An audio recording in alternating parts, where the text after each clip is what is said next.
Réinventer l'éducation. Learning World, en association avec WISE, une initiative de Qatar Foundation. Les colonies de vacances sont de véritables institutions populaires dans de nombreux pays. Pour les enfants, ce n'est pas seulement l'occasion de se détendre et de se divertir. Nombre de ces colonies leur permettent désormais de garder leur cerveau actif. Voyons ce qui leur est proposé.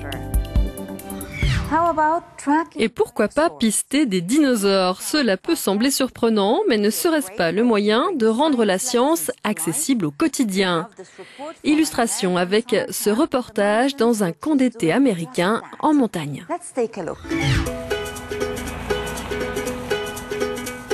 Avoir des fossiles de dinosaures à portée de main, c'est un peu le rêve de tous les petits explorateurs. Aux États-Unis, les paléontologues en herbe apprennent à suivre les géants du Jurassique à la trace, un jeu de piste naturel vieux de 100 millions d'années, situé près de Denver. Objectif du jour, essayer de déterminer si les dinosaures marchaient ou couraient quand ils ont laissé leur empreinte. On a l'impression de toucher l'histoire du doigt.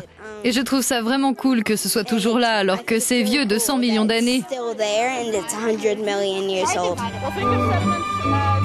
Les montagnes rocheuses offrent donc le double avantage de proposer un parcours en plein air qui permet de faire de l'exercice physique et mental.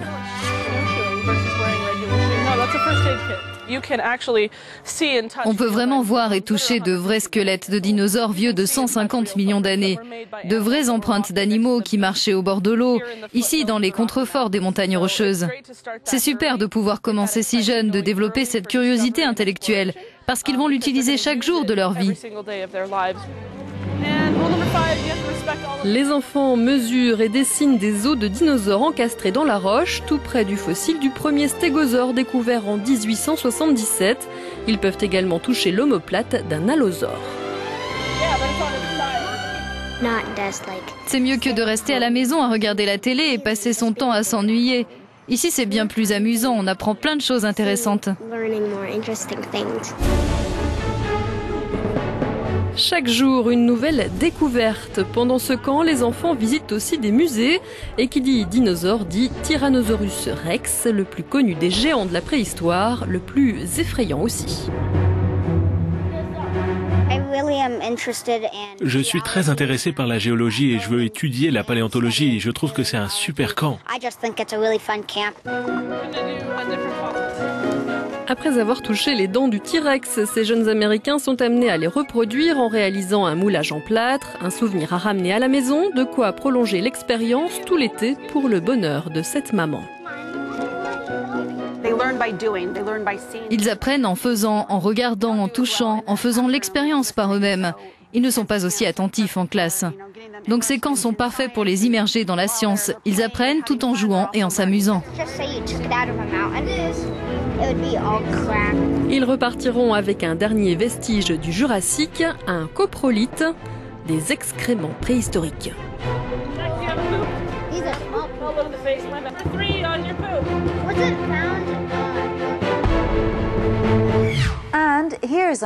Autre idée quelque peu singulière. Pourquoi ne pas étudier le droit en prenant comme cas d'étude les propriétés saisies à la mafia italienne?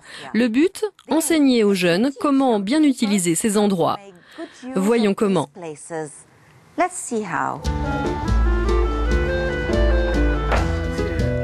Cette propriété de Castel Volturno dans la région de Naples appartenait à Michele Zazza, un membre de la Camorra, la mafia napolitaine. Il y dirigeait un trafic de drogue et de contrebande de cigarettes. En 2009, les bâtiments furent saisis par les autorités. Ils ont été rebaptisés Pepe Diana du nom d'un prêtre assassiné par la mafia en 1994. Une laiterie y est installée. Elle accueille aujourd'hui des jeunes qui participent à un camp d'été organisé par Libera, un réseau de plus d'1 millier d'associations qui luttent contre la mafia et le crime organisé. Ils apprennent donc à produire la fameuse mozzarella di bufala. Ici, on dit que c'est la meilleure d'Italie car elle a aussi le goût de la justice. Les projets éducatifs que nous menons tout au long de l'année dans les écoles sont fondamentaux. Ce que nous proposons l'été va dans le même sens. C'est aussi de la culture et de la formation. Plus de 10 000 jeunes de différents âges ont choisi de passer une partie de leur été à participer aux projets menés dans ces propriétés confisquées aux grands chefs de la mafia.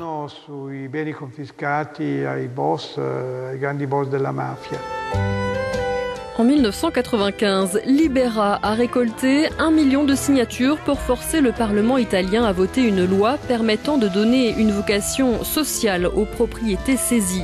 Désormais, on y produit de l'huile d'olive, des pâtes ou du vin sous le label Libera Terra, terre libre. Un des problèmes majeurs, selon moi, du système éducatif italien, c'est l'impossibilité d'utiliser les connaissances que l'on nous transmet. Ici, au contraire, j'ai l'impression de pouvoir utiliser ce que j'ai appris sur l'État, le civisme et tout le reste. On est confronté à une réalité nouvelle, diverse. On découvre des personnes qui ont mis leur vie en jeu pour entretenir ces lieux.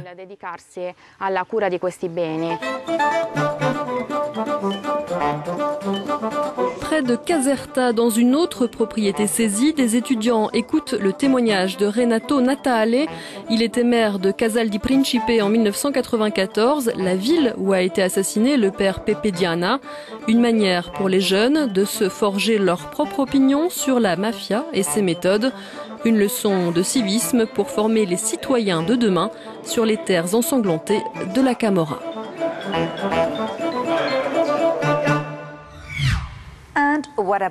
Que pensez-vous à présent d'un voyage dans le temps? Bien sûr, c'est impossible. Pourtant, ce serait un moyen parfait d'enseigner aux enfants leur histoire et leur tradition.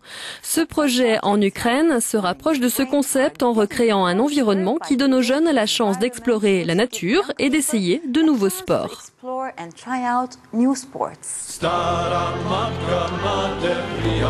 Tcherkassy, en Ukraine, la terre des Cosaques d'hier et d'aujourd'hui. Car depuis la chute du bloc soviétique, c'est bien dans la culture cosaque que le pays est allé chercher les racines de son identité. L'histoire des Cosaques remplit les manuels scolaires et les discours des hommes politiques.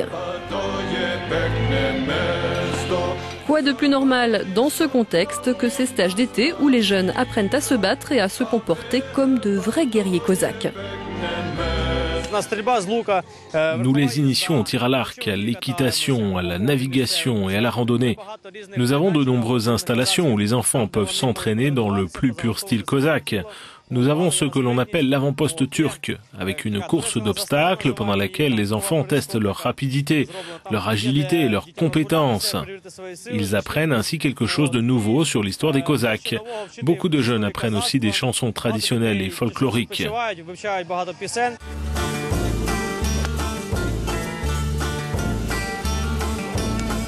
La discipline et la hiérarchie instaurées par les Cosaques sont elles aussi respectées. Les guerriers en herbe doivent se lever à 7 heures tous les matins et commencer par faire de l'exercice avant de pouvoir profiter de leur temps libre.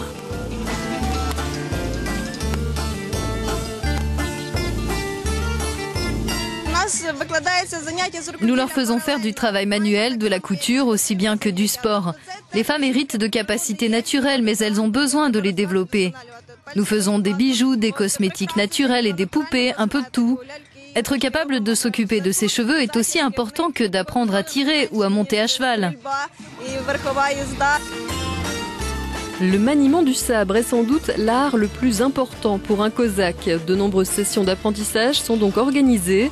Mais les jeunes font aussi des mini-stages commando pendant lesquels ils apprennent par exemple à s'orienter sans boussole ou à faire du feu sans allumette.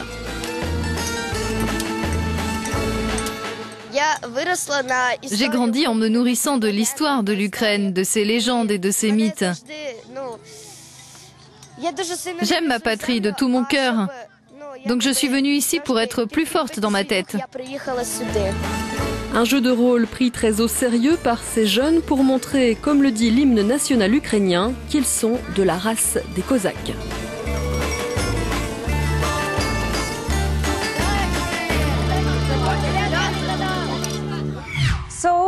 Il y a donc bien plus à faire cet été que s'allonger sur une plage. Racontez-nous vos vacances avec votre famille. Vous êtes-vous amusé? Qu'avez-vous appris cet été? Peut-être êtes-vous allé vous aussi en colonie de vacances. C'est tout pour aujourd'hui. À très bientôt. Learning World, en association avec WISE, une initiative de Qatar Foundation.